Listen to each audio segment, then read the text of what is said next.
Hi, in today's lesson, we will continue with the Czerny practical exercises for beginners. We're going to the exercise number 2. I thought of first playing the whole thing so that you can use it as a reference / tutorial.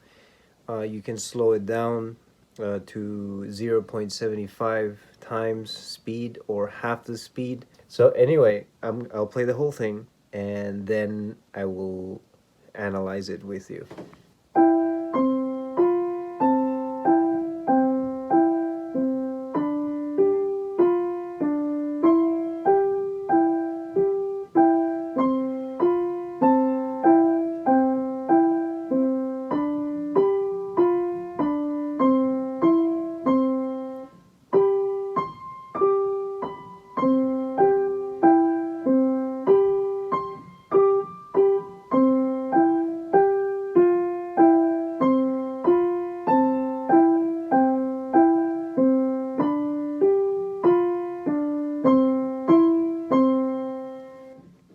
There's actually a repeat bar, and you can repeat if you want.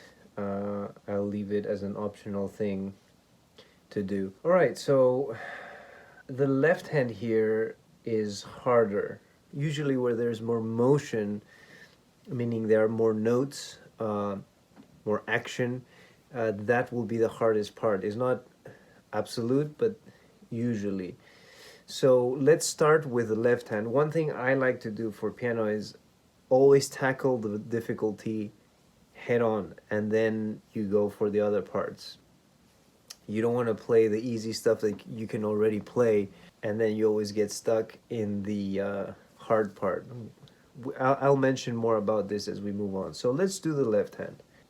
We will count 2 beats per bar. Okay, so each beat will be a half note like this. 1, 2.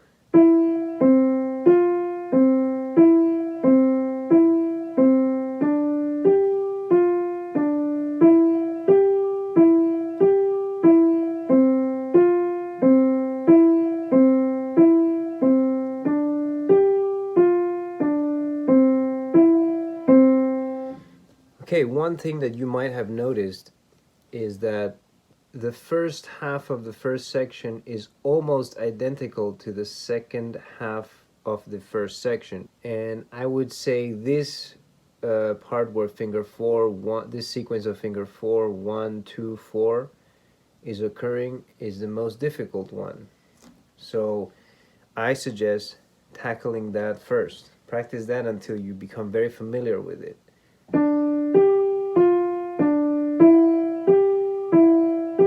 Right? That's pretty strange for unless you're a piano player, right? That's normally not something you would do anywhere else.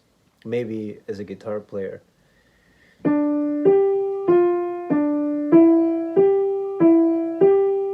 All right, so once you're very familiar with that, add the left hand. There's no single way to approach a piece, but I'm just sharing what I would do. Like for what I do now for pieces that I'm learning, this is what I do. I target the most difficult part, and I just play it until I get it, and then the other parts are not, not so hard, and then we put them together. Let's add the left hand now. I mean, the right hand. So the right hand here is in this position. It has the thumb on F and then each finger for each consecutive key. And you're gonna do 4, 4, 5, 2, 2. I'm talking about fingers, right? Some other editions of this Czerny book have really different fingerings. They have you change finger on the same key, which I don't think is advantageous for the beginner, for the absolute beginner. I've taught with those and I found students to suffer a lot with it. I think this is way easier and more realistic, to be honest. Okay, so one more time. Now you put both hands together, but the rule for that is do half speed like this. 1, 2.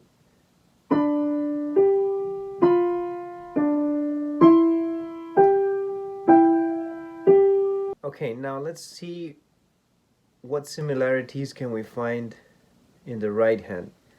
Look, you have a lot of the same, so you don't have to worry that, oh, I have to learn this much.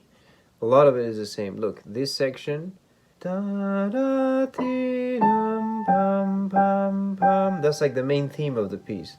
And the left hand for each one of those instances is, let me see, also exactly the same. So if you master this section, you will have mastered almost half the piece. Now I guess that's all I will say about it. I really think it's up to you to piece all these things together. There shouldn't be anything else. There really isn't anything else I can think of right now that I want to talk about. For now, it's sufficient that you just play the right notes. And if you find it too easy and you're looking for more challenge, you can speed it up, right?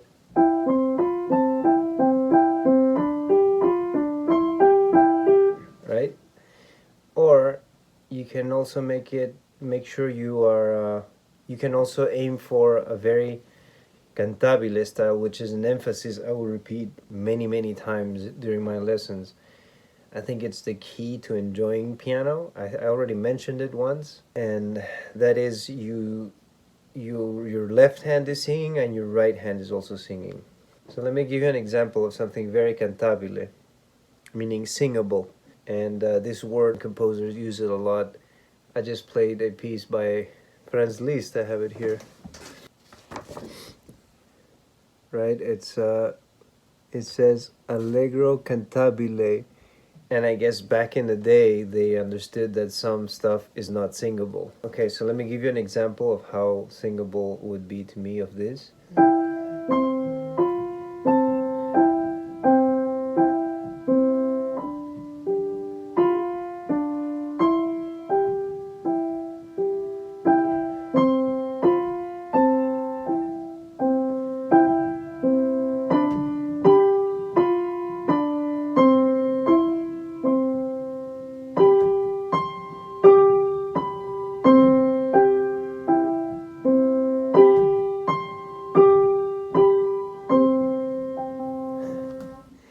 I find it a lot more enjoyable to do than playing fast. Of course, I do get enjoyment from playing fast also.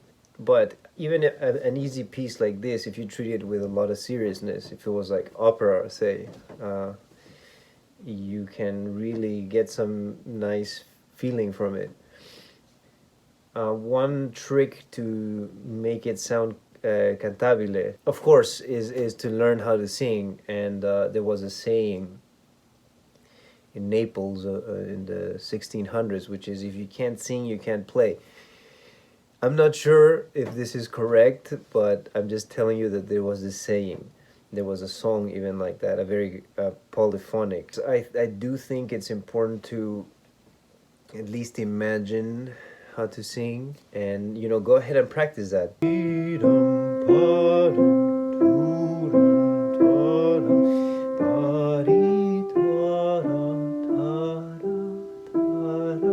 There's a million, trillion, billion, gazillion ways of playing that.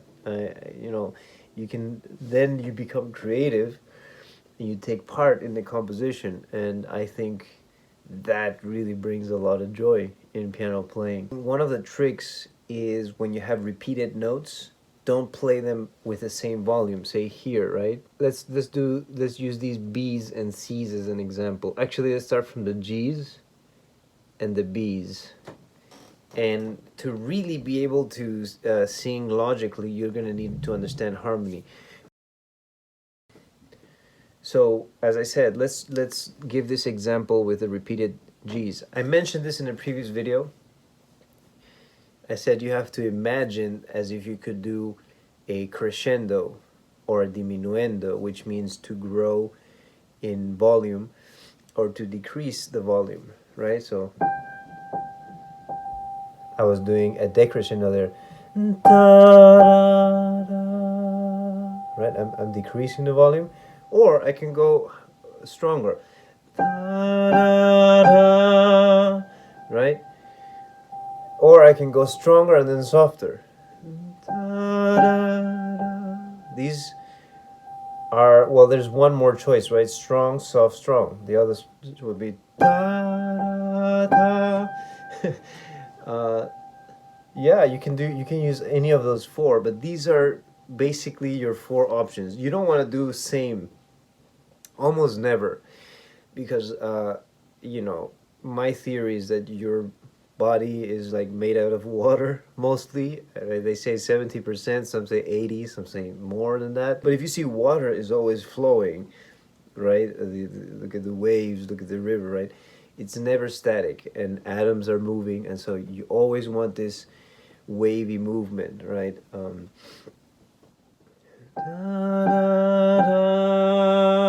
Even in the same note, you can imagine that you're doing a crescendo. Of course, you can't in the piano, but if you imagine it, you can render it with more precision when you play the subsequent note.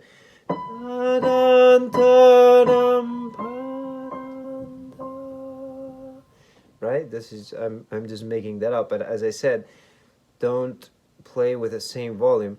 Of course, one of my favorite dynamic is, as you may have noticed, is the last note to make it softer because it's the end of the phrase. Like in speech, right? When you say, "Okay, dear friends, I'm going home," that's very strange. Nobody speaks like that. As far as not nobody that I know speaks like that. You would say, "I shall go home tonight." Right? There's always a fall in the intensity at the end. Not always, but usually, right? It's like the phrase goes like, mm.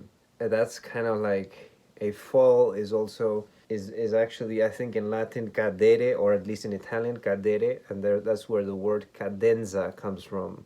Anyway, as I said, one of my favorite is to end the last note softly. I also do ritardando, which means to slow down the time, combined with decreasing the volume.